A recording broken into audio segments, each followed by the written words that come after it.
Sorry, 1 second, guys. All right, we ready? All right, let's go ahead and talk about the injury report. Really, the only thing changed is Amari. I told you guys we talked about that today. He'll be out this week. We got really good news on it, though, in that it's not a season-ending injury.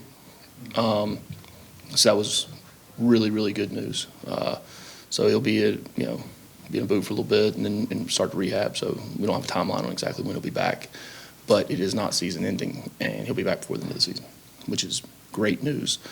And that with what happened, so count our blessings on that one. And then the other ones are the same. Akilo's still out, Miles Forrestall's still out, Chad Alexander, and Savion. So expecting all those guys to be back by the end of the season too. So knock on wood at this point, we're in a good place. Tell you what, now Chad's on his rehab back in and return to play. And, he's looked really good out there. I mean, he's giving them fits on the scout team, on special team. I mean, just everything. So that's another thing really been good to see. So with that, we've had a really good week of practice. Been excited with how the guys are prepared. Thought Tuesday was probably the best Tuesday we've had to this point. Wednesday, same thing. Obviously, I'm not saying it's a perfect practice. A lot of things to clean up every time. Same with today. It was good communication out there.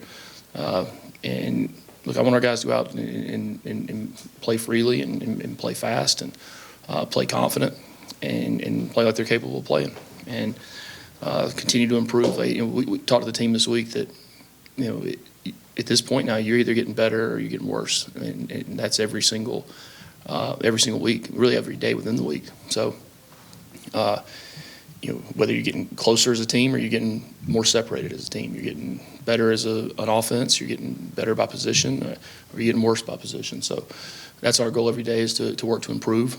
The saying, you can have a bad play but not a bad day. You have a bad day, it's mindset. So we can work to come out every day with the right mindset. We got a big challenge this week, and we're excited for it. So, questions? Kelly? Who would be some guys that could step up and kind of fill both the leadership void and then the void at corner with Amari out? Well, we got a bunch. We've played.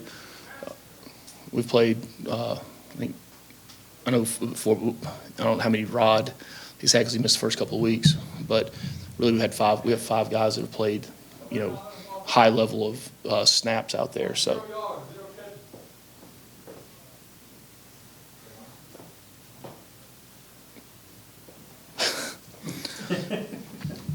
So 0 yards, 0 catches. I think that was an offensive lineman talking about his performance in developmental practice today. When we got done, we also let him catch punts, all the O linemen and D linemen after the developmental practice. So it was about like you'd think it would be. But no, we've got a lot of guys. We've played a lot of guys, and that's the reason we play a lot of guys early in the season. As you see the season, you get to this point, you see it start to hone in really on who's the, it's more reps, I guess you would say, for the guys that, whether it started or, big factors. But Rod obviously has a big role, Rodney Shel, and DeQuan has a big role. He does some really good things, and he has some busts that are, some catastrophic things, and he's working every day to improve on those things. DeQuan is, and he's done really been pleased with his development. And, we got to continue to be consistent, though. I think that's the big thing. And then some of the young guys have gotten some playing time, and they're repping to be depth in that spot as well. You mentioned bad plays but no bad days. What does a team have to? What does a team have to look out for in the second half of the season to get to where you want to be? Look out for. It's more looking out for ourselves. You can't let entitlement creep in. You can't let we talked last week about the noise and what people say about us, and we wouldn't trade that. We're not immune to it. But to sit there and tell a kid that don't listen to it, of course they're going to see it, of course they're going to read it. But it's their choice what they pay attention to, what they put the stock into. And I trust this team puts it into what we say as coaches, what I say as the head coach. When that entitlement starts to creep in, what do you say? It's believing anything past the past efforts are going to bring future rewards, and nothing in the past does anything for what we're doing now. Nothing in the future does. I mean, you prepare for the future, you learn from the past, and we've made our fair share of mistakes and had ups and downs, and you got to learn from those things. Look, when you have a challenge or a failure or a mistake, I look at that as something we've got to turn into a positive, and that's a chance to learn and grow. Glad you brought up Rodney Shel. Tell me about him a little bit. Been with you, all 4 years. How much has he meant to what you guys have been building here? Yeah, Rodney, I think, is the best version of himself right now too. I've been really proud of him and how he's worked this past year. I mean, I can remember back to, back to recruiting and back to him being a freshman, in the interim year, and we're playing down in Tallahassee, and he makes a heck of a play as a gunner on the punt team, and then stands over the guy, gets a 15-yarder. Y'all know that's what I remember now. So, and came to the side, and he was like so shook because he made a great play, made a dumb play, all sandwiched into about 3 seconds. It's stuck in my head. His reaction on the sideline, he thought I was about to just tear him one up, and I didn't. I just said, that's not what we do. You got to learn from that. He's a fun guy to be around. He's opened up so much. He was a guy that was very quiet. All that about Rodney to say that I'm most proud of him because he's on track to graduate and be a graduate of Georgia Tech. Jackson. Your last road game, it was road game, noon game. The team had 2 weeks to prepare. Now you're going on the road again. It's a noon game. They've had 2 weeks to prepare. Is there anything from that game or situation that you can carry over into this week? That was like how long ago? I mean, I just said, guys, there's nothing in the past that affects what we do now. You learn from things. Look, we started slow. You mean put a battery charger up their ass? Like, cattle prod? Like, I might. So, I mean, if that's what it takes. But look, it's what was that, 3 weeks ago? 2 weeks ago? 3 weeks? 3 weeks ago? I mean, there's a lot of things have changed since then. Teams have changed.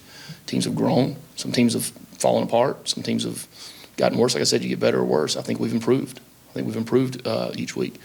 To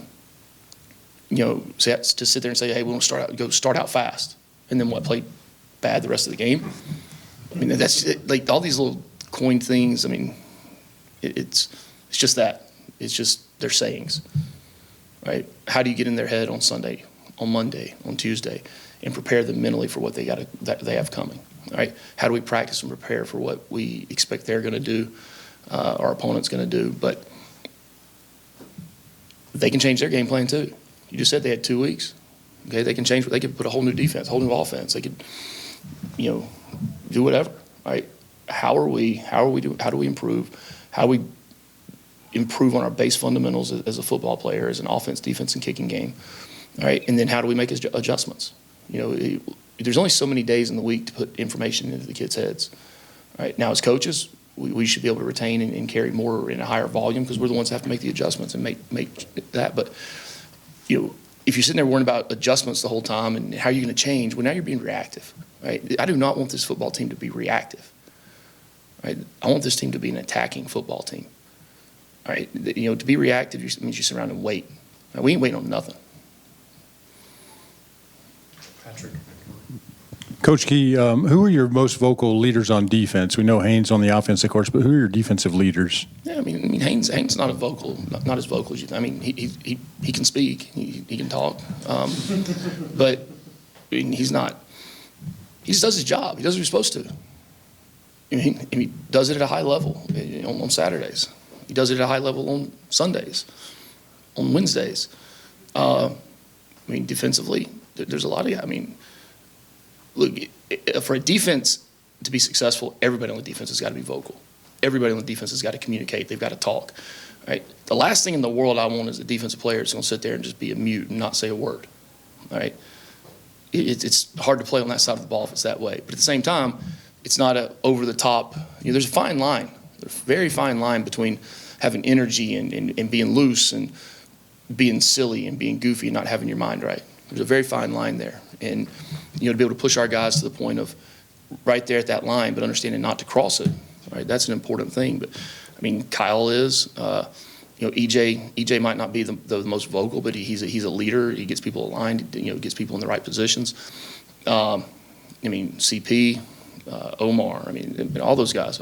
Kyle, just the way Kyle plays, how hard he plays. I wouldn't say there's one guy, and that's what you want. You don't want just one guy. 2 years ago, we had really one guy. When things go bad, everybody looks at that one person. That's the way to the world now. You want to have a shared ability, and we have 27 seniors on this football team, and I expect every one of them to be great leaders. Setting aside the gambling aspect of this, you guys are not favored in the game. Do you appreciate that as a Thank coach? You. Thank you. That's where we'd like to be. Appreciate it. And how do you appreciate the motivation, boys? Chad? Your offensive line was on the watch list for the Joe Moore Award for their performance. Are you cool with that? Would you rather them not be recognized? Are you pleased with how they played so far? How much further did it have to go? Well, yeah, I think we got a long way to go. A long way we're capable of going. That's two different things there. Of course, I'm pleased. I'm fired up. It's awesome. That's in my opinion, that is probably one of, if not the greatest award, because it's not an individual award. It is a group award. I have a little bit of an affinity for it, but no, has there ever been a great team at the end of the season that people didn't talk about? A great team at the end of the season that didn't get people talking about awards? That didn't earn awards? No. So, I think it's a step in our progression. That's what you want. Like I said earlier, the players and the coaches and the staff and myself, we have to choose what we give our attention to, though. Are we going to let that affect us? Are we going to let something that we've done in the past affect how we prepare? Right now, that's when entitlement's starting to creep in. This might be along those same issues, but are you noticing a different vibe on campus now that you've got a team that's I climbing haven't the been to rankings? class in 25 years. and I'll say I didn't go to all of them then, unfortunately. I'm honest about it. I tell the players that too, so that's why I'm on them about going. How about in the stands, in the student section? I know that you got other things you're focused on, but are you getting a sense of different vibe? I do. Look, I don't get around a whole lot. From my office to my truck to my house and back again, repeat, wash, rinse, repeat. But in this stadium on Saturday, to see that many people there and see the energy and the excitement, you don't have to see things or read things or go out. You can feel it. You can feel it. You know. And if people like that, then we need to continue to go out and improve every day and improve each week and play the way we're capable of playing and have that continue. But hey, I've said this a bunch. I'm not interested in building a one-trick pony. Right? I want to build a program that's sustainable for the long term and for the future and build a great foundation that can weather storms and can weather ups and downs and good times, bad times, but be a long term. And that's truly, when you have a program that can do that truly has been built the right way, in my opinion. I've been a part of some that, I've been on the front end of it and been in when it was in the middle of it. And you see it. You see how it works and how it goes. The feeling that the buzz, I guess you would say, sorry for saying the buzz, but it's the way football's supposed to feel. It's the way it's supposed to feel during the week. It's the way it's supposed to feel on a Thursday and a Friday before games. Love it. Anything else? Nobody else. Excuse me, Coach. Going the other way on that same theme, is playing at Duke 12 o'clock on a Saturday, is that a particularly tough challenge? More internal motivation depending on your 27 seniors? Because it tends to be not as populated, maybe not as crazy, although they got a great team. I don't know what it's going to be like. I watch film. I watch tape. We watch film.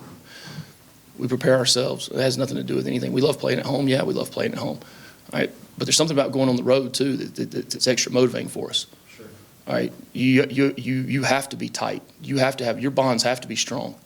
All right? Those relationships players have with each other, you truly see if they are, if they're not. All right? When you go on the road. We love that. Hey, we've said it before. We said it last year. Here we are again, boys. Us against the world.